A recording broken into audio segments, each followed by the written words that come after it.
All my friends are heathens, take it slow.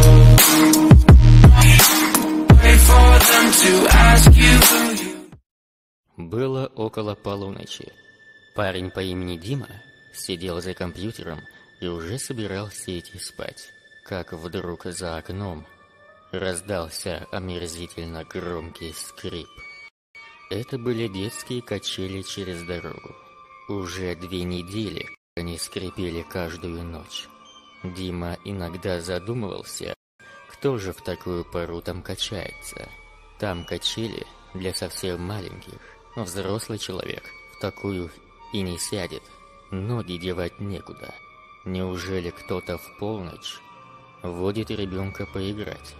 Ну хорошо, может быть, человек занятой и хочет уделить внимание своему ребенку. Ну на 5 минут, ну на 10, но это ведь по полночи продолжается иногда.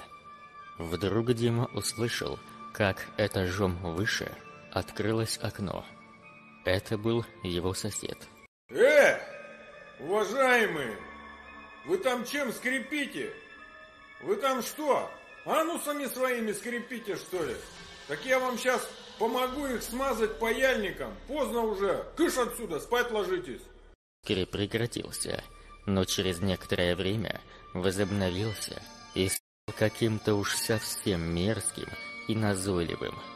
Диме даже показалось, что он слышит в нем истерический смех. Сверху хлопнула входная дверь. Послышались громкие шаги по лестнице.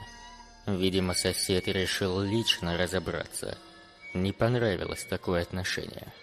А Дима же решил пойти спать. Да и скрип к тому времени уже прекратился.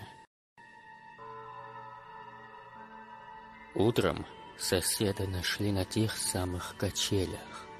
Его лицо было искажено гримасой ужаса. Официально, по заключению врача, сосед умер от остановки.